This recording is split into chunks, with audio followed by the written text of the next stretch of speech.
move. But she is living with you. She should have known that. Exactly, but also, you know, kids, they have their own minds, I think, sometimes. They do. Yes. And what about you? How did you do with your children? I'm sure you did well. I am very proud of my daughters. Good, because we can give a little bit too much, because I know I let things go with mine. No, I didn't. I think I grew up kind of spoiled, so I was determined not to bring that on my children, and so they were very independent, very self-sufficient, and they grew up to be wonderful young women, and they have great careers.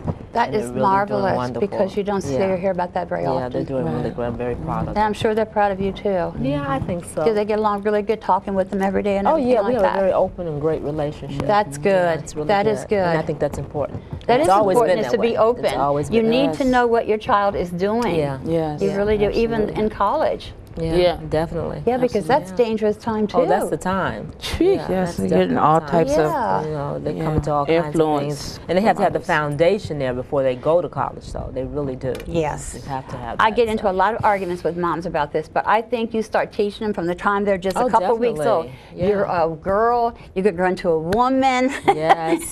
You're going to go to college, then you'll have your own money, your own job, your own home. You won't be beaten up by some guy because you have to live with him because you need him. Yes. Yeah. Yeah, and you train them up to know who they are. Exactly. You know, they have to know who they are. You know, and have that feel good about themselves. Exactly. Because I have a great niece who just turned 7, and my niece was only 17, I guess, when she was born. And I knew it was going to be a problem, but you know, I'm so proud of them, because when Keely was only 7 days old, my niece let me bring her to my house so she could get some rest. So from the 7, I'd say 2 weeks up until right now, that girl knows what she wants to do with her life. Kindergarten was stupid. She was too smart. First grade was good. That girl is in the 3rd grade. She'll be going to the 4th grade next year. Wow. Taught her how to read. But I didn't do that with my own girls. She's stronger at 7 than Charity was at 15. Yeah. Oh, okay. But you see what I'm saying? You've got to build that little brain and make it grow. Early. Yeah, you have to nurture it. And I helped her mother graduate from high school. She graduated valedictorian. Then I put her in computer school. Now she's taking medical courses. She wants to work in a hospital. She's got her own little home, I call it a home, but it's like a little apartment condo, own little car. Okay. Oh, she's doing well. See, but you got to help them. Yeah, you do. Yeah, you're helping people who need help. We've got to find people like you to help children.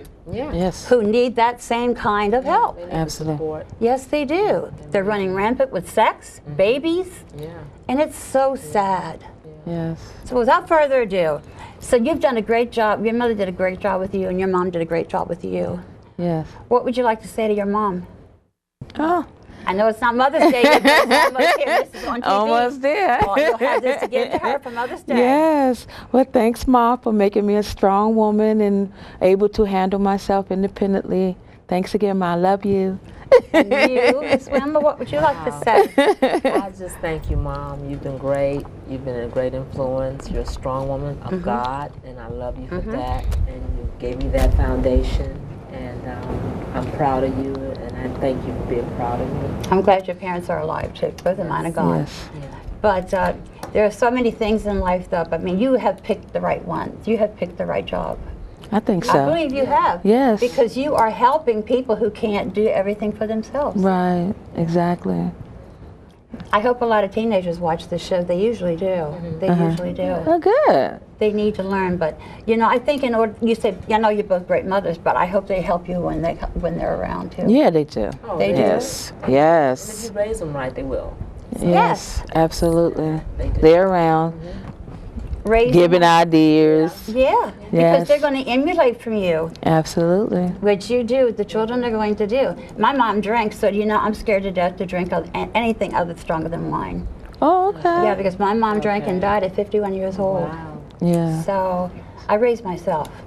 Yeah. I got into a few things in domestic abuse, but I'm very proud of what I've accomplished over the last, I'd say 9, 10 years. I really am. Oh, okay, good. Yeah, I work with kids. I work with battered women at a shelter. I got 2 books out. Okay. And I've got this show. You're doing well. Busy woman. No, I'm busy, but yet I love what I do. And I can tell that. And I say thank you, God, for giving me this morning. If it's snowing or raining, because right before Christmas, December 23rd, I exercise out of my home. And I got off my bike from riding my bike, and I usually throw one leg up on each countertop to stretch. And I threw my left leg up, and when I went to pull it off, I lost my balance. I flipped, and I broke my hip. On the 23rd, so Christmas Eve, people celebrating. I'm in surgery. But you know something? 45 minutes was all the surgery took. I didn't have a hip replacement, but I do have like a long thing in my leg. Like a rod. Like a rod. I got two little screws going in here. But you know, I was so thrilled that this happened to me, because I've always been the type, I look at everybody that I see, but when I walked in a walker, people looked at me with empathy. And when I wanted to get into a door that I couldn't hold open, somebody opened that door for me. So now I'm sure I run as quick as I can, because I've only been not quite 2.5 months myself, but I make sure those dang doors are open. I make sure if there's a lady in a wheelchair and she wants something up there, I'll climb up there. But pray, oh God, don't let my other hip break now when I go up there. But I will go out of my way. So you know, with everything that happens to us, there is a reason. It is. It is. There is a reason for it. I said that when we lost our jobs, and it was so ironic. How did you feel, Wilma, after, how many years have you been there? 21. That's a long time of your life. Yeah. Bet you were scared, weren't you? I was scared initially. I was angry.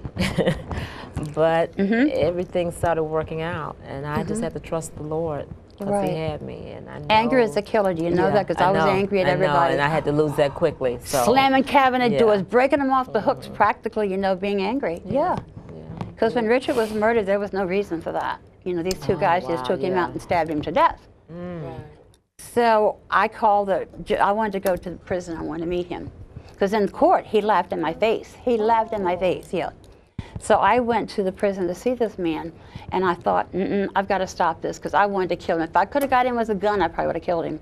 But you know something? When I saw him, I said to him, I forgive you for the pain you've caused me, but I can't forgive you for Richard's hurt. I gave him a hug, and I said, I wish you a wonderful life. 3 weeks later, I'm working in the prisons to find out why people kill. That's what got me into 11 prisons. I work with prisoners who are on death row. I work with all of them. And that has taken away my anger and has really helped me. And I've had so much fun. You know, 30 minutes is gone. Oh, that was quick. It's gone. It's quick. It's quick. That's what happens when you're having fun. Oh, I know. I just love having fun. But you know, I'm so glad I found you. And I hope and pray that you will get lots of calls. And I will be calling you. Thank you. And if I can ever do anything else for you, just pick up the phone and give me a call. Me too. Listen to me, everybody. These are great ladies. You've heard their story for the last 30 minutes. Pick them up, give them a phone call. They'll help you. And thanks for watching. Until next time.